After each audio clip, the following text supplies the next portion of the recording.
എല്ലാവർക്കും നമസ്കാരം. സ്നേഹത്തിൻ്റെ, സൗഹൃദത്തിൻ്റെ ഒക്കെ പ്രതീകമായിട്ടുള്ള ഒരു ആഘോഷമാണ് ഹോളി.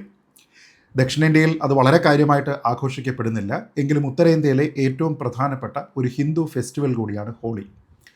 ഈ കഴിഞ്ഞ ദിവസം ഹോളി ആഘോഷത്തിനെ തുടർന്ന് ഡൽഹിയിൽ ഒരു വലിയ സംഭവമുണ്ടായി. ദൗർഭാഗ്യകരമായ ആ സംഭവത്തിൽ തരുൺ ബുട്ടോളിയ എന്ന പേരുള്ള 26 വയസ്സുള്ള ഒരു യുവാവ് കൊല ചെയ്യപ്പെടുകയും ചെയ്തു. ഇതിനെക്കുറിച്ച് നമ്മുടെ നാട്ടിലെ മാധ്യമങ്ങളിലടക്കം വലിയ പ്രാധാന്യത്തോടുകൂടി വാർത്തകൾ വന്നില്ല. ചില മാധ്യമങ്ങളിൽ അത് വാർത്തയായിട്ട് വന്നു. പക്ഷേ അപ്പോഴും അതിൻ്റെ യഥാർത്ഥ ഡീറ്റെയിൽസ് ഒന്നും തന്നെ കാര്യമായിട്ട് കൊടുക്കാനായിട്ട് അവർ ശ്രദ്ധിച്ചില്ല. അതിൽ ഒരു കമ്മ്യൂണിറ്റിയിൽ നിന്നുള്ള ഒരു ആഘോഷം നടക്കുന്ന സമയത്ത് അതുമായി ബന്ധപ്പെട്ട് ഒരു തരത്തിലുള്ള ടോളറൻസും കാണിക്കാനായിട്ടുള്ള താല്പര്യമില്ലാത്ത ഒരു സമൂഹത്തിൻ്റെ ഭാഗത്തു നിന്നുണ്ടായിരിക്കുന്ന ഒരു പ്രകോപനത്തിൻ്റെ അടിസ്ഥാനത്തിലാണ് ഈ പ്രശ്നമുണ്ടായത്. ഇതിനെക്കുറിച്ച് നമ്മുടെ നാട്ടിലെ മാധ്യമങ്ങൾ എന്താണ് റിപ്പോർട്ട് ചെയ്തത്, സത്യത്തിൽ അവിടെ എന്താണ് സംഭവിച്ചത്, ഈ കേസിൻ്റെ നിലവിലത്തെ അവസ്ഥ എന്താണ്, ഈ കാര്യങ്ങളെക്കുറിച്ചാണ് ഈ വീഡിയോയിൽ പറയുന്നത്. നോക്കാം. ഈ സംഭവം നടക്കുന്നത് ഡൽഹിയിലെ ഉത്തം നഗർ ജെ കോളനിയിലാണ്. അത് ഹസ്തസാൽ എന്ന ഒരു വില്ലേജിൽ പെടുന്ന സ്ഥലമാണ്. ഇവിടുത്തെ സംഭവം ആരംഭിക്കുന്നത് ഈ തരുൺകുമാർ ബുട്ടോളിയ എന്ന വ്യക്തിയുടെ 11 വയസ്സുള്ള ഒരു റിലേറ്റീവ്, ഒരു ഹിന്ദു പെൺകുട്ടി, അവരുടെ വീട്ടിലെ ടെറസിൽ വെച്ച് ഹോളി ആഘോഷിക്കുകയാണ്.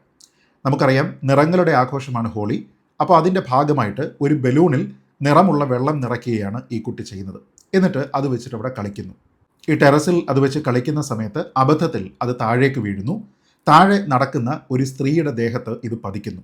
ഇത് ഒരു മുസ്ലിം സ്ത്രീയാണ്. ഉടൻ തന്നെ അവിടെ ഒരു സംഘർഷം ഉണ്ടാവുകയും ആ സമയത്ത് ഈ ഹിന്ദു കുടുംബം ഈ മുസ്ലിം കുടുംബത്തിനോട് ക്ഷമ അഭ്യർത്ഥിക്കുകയും ചെയ്തു. അതായത് തങ്ങളുടെ കുട്ടിയുടെ ഭാഗത്ത് നിന്ന് കളിക്കുന്ന സമയത്തുണ്ടായ ഒരു അബദ്ധം കൊണ്ടാണ് ഈ നിറമുള്ള വെള്ളം നിറച്ചിരിക്കുന്ന ബലൂൺ താഴേക്ക് വീണത്, അതിൽ ക്ഷമിക്കണം എന്നവർ പറയുന്നു. പക്ഷേ അതിൽ ക്ഷമിക്കാൻ ഈ മുസ്ലിം കുടുംബം തയ്യാറാകുന്നില്ല. അതിനെ തുടർന്ന് അവർ തമ്മിലുണ്ടായിരുന്ന ഒരു വാഗ്വാദം പിന്നീട് കായികമായിട്ടുള്ള ഒരു ആക്രമണത്തിലേക്ക് വരുന്നു. ഈ സമയത്ത് തരുൺകുമാർ ബുട്ടോളിയ എന്ന ഈ 26 വയസ്സുള്ള ഇവരുടെ ബന്ധു വീട്ടിലുണ്ടായിരുന്നില്ല. അയാൾ മറ്റൊരു സ്ഥലത്താണ്. അവിടെ അയാൾ ഹോളി ആഘോഷത്തിൽ പങ്കെടുക്കുകയാണ്. ആ സമയത്ത് ആരോ ഒരാൾ അയാൾക്ക് ഫോൺ ചെയ്യുന്നു. എന്നിട്ട് തൻ്റെ വീട്ടിൽ ഒരു വലിയ സംഘർഷം നടക്കുന്നുണ്ട്, പെട്ടെന്ന് അവിടേക്ക് എത്തണം എന്ന് പറയുന്നു. അയാൾ ഉടനെ തന്നെ ഈ ഹോളി ആഘോഷം മതിയാക്കിയിട്ട് തിരിച്ച് അയാളുടെ വീട്ടിലേക്ക് വരുന്നു. പക്ഷേ അയാളുടെ വീട്ടിലേക്ക് വരുന്ന ആ ഒരു ലൈനിൻ്റെ അടുത്ത് എത്തുമ്പോൾ തന്നെ 15-20 പേരടങ്ങുന്ന ഒരു സംഘം അയാളെ തടയുന്നു. അയാൾ ഈ വീട്ടിലെ ഒരു അംഗമാണ് എന്നതിനെക്കുറിച്ച് അവർക്കറിയാം. അങ്ങനെ അവർ പിന്നീട് കല്ലുകൾ ഉപയോഗിച്ച്, ഇരുമ്പ് ദണ്ടുകൾ ഉപയോഗിച്ച്, ക്രിക്കറ്റ് ബാറ്റുകൾ ഉപയോഗിച്ച്, ഹോക്കി സ്റ്റിക്കുകൾ ഉപയോഗിച്ച് ഈ യുവാവിനെ പൊതിരെ തല്ലുകയാണ്. ഈ യുവാവിൻ്റെ വീടിന് നേരെയും ആക്രമണം ഉണ്ടാകുന്നു. അയാളുടെ രക്ഷകർത്താക്കളടക്കമുള്ള ബന്ധുക്കൾക്ക് വീടിനുള്ളിൽ നിന്ന് പുറത്തേക്ക് വരാൻ കഴിയാത്ത സാഹചര്യമാകുന്നു. ആ സമയത്താണ് ഈ സംഘം ഈ തരുൺ എന്ന യുവാവിനെ ആക്രമിക്കുന്നത്. ഈ സംഘർഷം അവസാനിച്ച സമയത്ത് തന്നെ ഈ യുവാവിനെ ആശുപത്രിയിൽ എത്തിച്ചുവെങ്കിലും അയാളെ രക്ഷിക്കാനായിട്ട് കഴിഞ്ഞില്ല. തരുൺ ആശുപത്രിയിൽ വെച്ച് മരിക്കുകയും ചെയ്യുന്നു. തരുൺ ആ നാട്ടിൽ ഒരു തരത്തിലുമുള്ള ഒരു പ്രശ്നക്കാരനായിരുന്ന ഒരു ട്രാക്ക് റെക്കോർഡുള്ളയാളല്ല. ഡിജിറ്റൽ മാർക്കറ്റിംഗ് പഠിച്ച് കുടുംബത്തിനെ സഹായിക്കാൻ വേണ്ടി ശ്രമിക്കുന്ന ഒരു യുവാവായിരുന്നു. ആ കുടുംബത്തിൻ്റെ ഏക ആശ്രയമായിരുന്നു തരുൺ. സത്യത്തിൽ അവിടെ നടന്നത് ഒരു സമൂഹത്തിൻ്റെ അസഹിഷ്ണുതയുടെ യഥാർത്ഥ പ്രതീകമാണ്. ഒരു തരത്തിലുള്ള പ്രശ്നവും ഉണ്ടാകാതെ കേവലം ഒരു മാപ്പപേക്ഷയിൽ തീരാമായിരുന്ന ഒരു 11 വയസ്സുകാരിയുടെ ഭാഗത്തു നിന്നുണ്ടായിരിക്കുന്ന ഒരു ചെറിയ തെറ്റ്, ആ തെറ്റിനെ പർവ്വതീകരിച്ച് അത് അസഹിഷ്ണുതയിലേക്ക് നയിച്ച് അവസാനം ഈ വിഷയവുമായി യാതൊരു വിധത്തിലുള്ള ബന്ധവുമില്ലാത്ത ആ കുടുംബത്തിലെ ഒരു അംഗമാണ് എന്നതിൻ്റെ പേരിൽ മാത്രം ഒരു യുവാവിനെ തല്ലിക്കൊല്ലുന്ന അവസ്ഥയിലേക്ക് ഈ ഇൻടോളറൻസ് അഥവാ അസഹിഷ്ണുത എത്തി എന്നുള്ളതാണ് പ്രശ്നം. ഇതിൽ ഒരു മൈനർ ഉൾപ്പെടെ 8 ആൾക്കാരെയാണ് പോലീസ് അറസ്റ്റ് ചെയ്തിരിക്കുന്നത്. അതിൽ തന്നെ അവർക്കെതിരെ കൊലപാതക കേസുണ്ട്, SC/ST ആക്ട് അനുസരിച്ചിട്ടുള്ള കേസുകളുണ്ട്. അപ്പോൾ ഒന്ന് ആലോചിച്ച് നോക്കുക, എല്ലാവിധത്തിലുള്ള നിയമപരമായിട്ടുള്ള പ്രൊട്ടക്ഷനും അർഹതയുള്ള ഒരു കുടുംബത്തിൻ്റെ ഭാഗത്തേക്കാണ് ഈ രീതിയിലത്തേക്കുള്ള ക്രൂരമായിട്ടുള്ള മർദ്ദനവും ആക്രമണവും ഉണ്ടാകുന്നത്. പിന്നീട് അതിനെ തുടർന്ന് അവിടെ പല തരത്തിലുള്ള പ്രതിഷേധങ്ങളുണ്ടായി. നിരവധി വാഹനങ്ങൾ കത്തിച്ചു എന്നുള്ള ഒരു ആക്ഷേപം അവിടെയുണ്ട്. ഇതിൽ കുറ്റാരോപിതരായിട്ടുള്ള ആൾക്കാരുടെ വീടിൻ്റെ ഭാഗങ്ങൾ അവിടുത്തെ മുനിസിപ്പൽ കോർപ്പറേഷൻ ബുൾഡോസർ ഉപയോഗിച്ചുകൊണ്ട് നീക്കം ചെയ്യുന്നു. അങ്ങനെ മൊത്തത്തിൽ ഒരു സംഘർഷഭരിതമായിട്ടുള്ള ഒരു അവസ്ഥയിലേക്ക് കാര്യങ്ങൾ എത്തി എന്നുള്ളതാണ് വസ്തുത. എന്തുകൊണ്ടാണ് ഇങ്ങനെയുള്ള അസഹിഷ്ണുത നമ്മുടെ നാട്ടിൽ പലർക്കും ഉണ്ടാകുന്നത് എന്നതിനെക്കുറിച്ചാണ് നമ്മൾ ചിന്തിക്കേണ്ടത്. ഏതെങ്കിലും ഒരു മതവിഭാഗത്തിൻ്റെ അവരുടെ ഏറ്റവും സാഹോദര്യത്തോടു കൂടി, ഏകത എന്നുള്ള ഒരു സന്ദേശത്തോടു കൂടി അവരാഘോഷിക്കുന്ന ഒരു ഉത്സവത്തിൻ്റെ ഭാഗമായിട്ട് അതിൽ ഉപയോഗിക്കുന്ന ഒരു വസ്തു തങ്ങളുടെ വീട്ടിലേക്ക് അല്ലെങ്കിൽ തങ്ങളുടെ ഒരു വ്യക്തിയുടെ ദേഹത്തേക്ക് വീണു എന്നതിൻ്റെ പേരിൽ ഇത്രയും വലിയൊരു കലാപ അന്തരീക്ഷം ഉണ്ടാക്കേണ്ടുന്ന കാര്യം എന്തായിരുന്നു?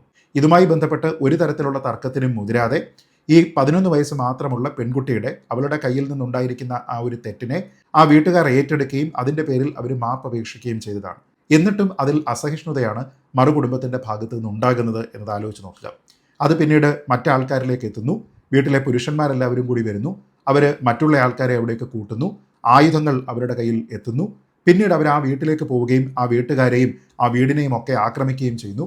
അവസാനം അവർ വീടിനുള്ളിൽ അഭയം പ്രാപിക്കുന്ന സമയത്ത് പാവപ്പെട്ട ആ കുടുംബത്തിലെ ഒരു അംഗം ആ തെരുവിലേക്ക് എത്തുമ്പോൾ അയാളെ ഒരു തരത്തിലുള്ള മര്യാദയുമില്ലാതെ എന്താണ് കാരണം എന്ന് പോലും പറയാതെ ക്രൂരമായി മർദ്ദിച്ച് കൊലപ്പെടുത്തുന്ന ഒരവസ്ഥയാണ് ഉണ്ടായത്. നമ്മുടെ നാട്ടിൽ സാഹോദര്യത്തിൻ്റെ, സ്നേഹത്തിൻ്റെ, ഏകതയുടെ ഒരു ഉത്സവം ആഘോഷിക്കാൻ നമ്മുടെ നാട്ടിലുള്ള മനുഷ്യർക്ക് അവകാശമില്ലേ? മറ്റുള്ള ആൾക്കാരുടെ മേഴ്സിയിലാണോ നമ്മൾ ഇത്തരത്തിലുള്ള ആഘോഷങ്ങൾ നടത്തേണ്ടത്? അതിൻ്റെ ഭാഗമായിട്ടുണ്ടാകുന്ന ഒരു ചെറിയ പ്രശ്നത്തിൽ മാപ്പപേക്ഷിച്ചാലും അതവിടെ തീരില്ലേ? അതും ആ പ്രശ്നം ഉണ്ടായിരിക്കുന്നത് മനഃപൂർവ്വമല്ല, 11 വയസ്സുള്ള ഒരു കുട്ടിയുടെ ഭാഗത്തു നിന്നുണ്ടായിരിക്കുന്ന ഒരു തെറ്റ് മാത്രമാണ് എന്നതിനെക്കുറിച്ച് ഉൾക്കൊള്ളാനായിട്ട് എന്തുകൊണ്ടാണ് മറ്റുള്ള ആൾക്കാർക്ക് കഴിയാത്തത് എന്നിങ്ങനെയുള്ള ചോദ്യങ്ങളാണ് ഇവിടെ ബാക്കിയാകുന്നത്. ഇവിടെ പ്രത്യേകമായിട്ട് പറയേണ്ടത് നമ്മുടെ നാട്ടിലുള്ള പല മാധ്യമങ്ങളും ഈ വിഷയത്തിനെ കൈകാര്യം ചെയ്ത രീതിയെക്കുറിച്ചാണ്. ഇതുമായി ബന്ധപ്പെട്ട ഓൺലൈൻ വാർത്തകൾ മിക്കവാറും എല്ലാ മാധ്യമങ്ങളും ഇത് കൊടുത്തിട്ടുണ്ട്. അതൊക്കെ നോക്കിക്കഴിഞ്ഞാൽ എന്താണ് അവിടുത്തെ ശരിയായിട്ടുള്ള പ്രശ്നം എന്നതിനെക്കുറിച്ച് നമുക്ക് കൃത്യമായിട്ടുള്ള ഒരു ചിത്രവും കിട്ടില്ല. ഉദാഹരണത്തിന് മാതൃഭൂമി ഓൺലൈനിൽ ഈ വിഷയവുമായി ബന്ധപ്പെട്ട വാർത്തയിൽ പറയുന്നത് 11 വയസ്സുള്ള ഒരു കുട്ടി കളറുള്ള വെള്ളം നിറച്ചിരുന്ന ഒരു ബലൂൺ എടുത്ത് കളിക്കുന്നു. അത് ടെറസിൽ നിന്ന് താഴേക്ക് വീഴുന്നു. താഴെ കൂടി നടന്നുപോയ ഒരു സ്ത്രീയുടെ ദേഹത്ത് അത് വീഴുന്നു. അതിനെ തുടർന്ന് അവിടെ ഒരു തർക്കമുണ്ടാകുന്നു എന്നാണ്. എന്നാൽ ഇത് ഏത് വിഭാഗത്തിൽപ്പെട്ട ആളുടെ മേലാണ് ഈ കളർ ബലൂൺ വീഴുന്നത്, അതിനെ തുടർന്ന് എന്ത് തരത്തിലുള്ള അസഹിഷ്ണുതയാണ് അവിടെ ഉണ്ടാകുന്നത് എന്നതിനെക്കുറിച്ച് മാതൃഭൂമിയുടെ റിപ്പോർട്ടിൽ ഒരിടത്തും പറയുന്നില്ല. മറ്റു ചില മലയാള മാധ്യമങ്ങളിൽ ഈ വിഷയത്തിനെക്കുറിച്ച് പറയുന്നത് മറ്റൊരു സമുദായത്തിലുള്ള ഒരു സ്ത്രീയുടെ ദേഹത്താണ് ഈ കളർ നിറച്ച ബലൂൺ വീണത് എന്നാണ്. അത് ഏത് സമുദായമാണ് എന്നതിനെക്കുറിച്ചും അവർ പറയുന്നില്ല.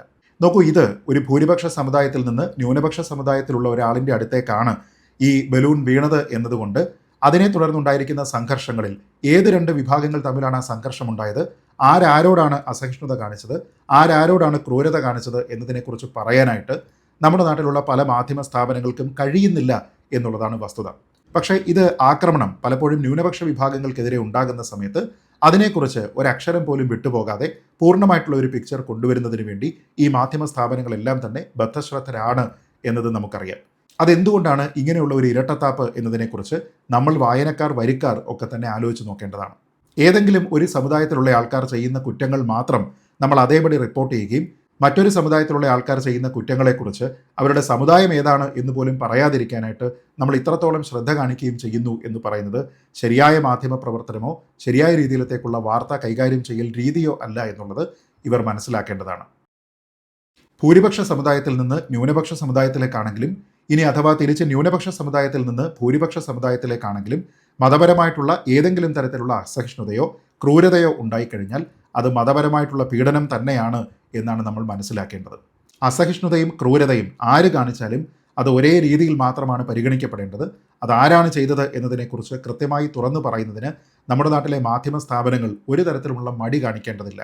പക്ഷേ ഇവിടെ എന്തോ ചില വിചിത്രമായ കാരണങ്ങളാൽ, എക്സ്പ്ലെയിൻ ചെയ്യാൻ കഴിയാത്ത ചില കാരണങ്ങളാൽ ഇവരാരും തന്നെ ഇത് ഏത് വിഭാഗത്തിനാണ് പ്രശ്നമുണ്ടായത് എന്നതോ ഏത് വിഭാഗക്കാരാണ് പ്രശ്നമുണ്ടാക്കിയത് എന്നതിനെക്കുറിച്ചോ പറയാതിരിക്കാനാണ് ഇവിടെ കൂടുതൽ ശ്രദ്ധ കാണിക്കുന്നത് എന്നുള്ളത് അങ്ങേയറ്റം അപലപനീയമായിട്ടുള്ള ഒരു കാര്യമാണ്.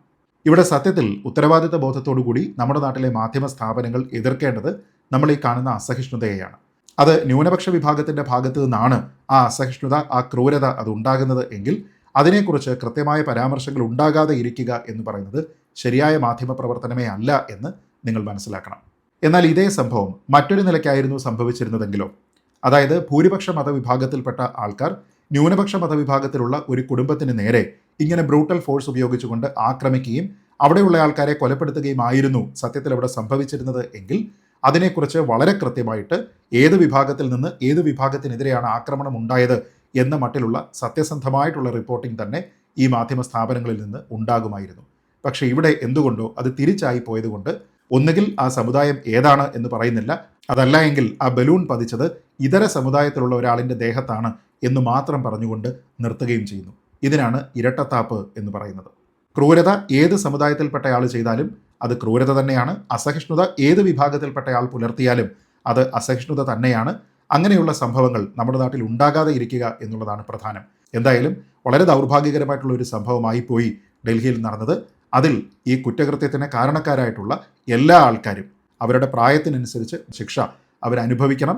അത് കിട്ടേണ്ടുന്ന രീതിയിലത്തേക്ക് ഈ സംവിധാനങ്ങൾ തന്നെ ആ ഹിന്ദു കുടുംബത്തിനോടൊപ്പം നിൽക്കണം എന്ന് മാത്രം അഭ്യർത്ഥിച്ചുകൊണ്ട്, ഇങ്ങനെയുള്ള അസഹിഷ്ണുത നമ്മുടെ നാട്ടിൽ ഇനി ഉണ്ടാകാതെ ഇരിക്കട്ടെ എന്ന് മാത്രം പ്രത്യാശിച്ചുകൊണ്ട് പ്രാർത്ഥിച്ചുകൊണ്ട് ഈ വീഡിയോ അവസാനിപ്പിക്കുന്നു. ജയ് ഹിന്ദ്.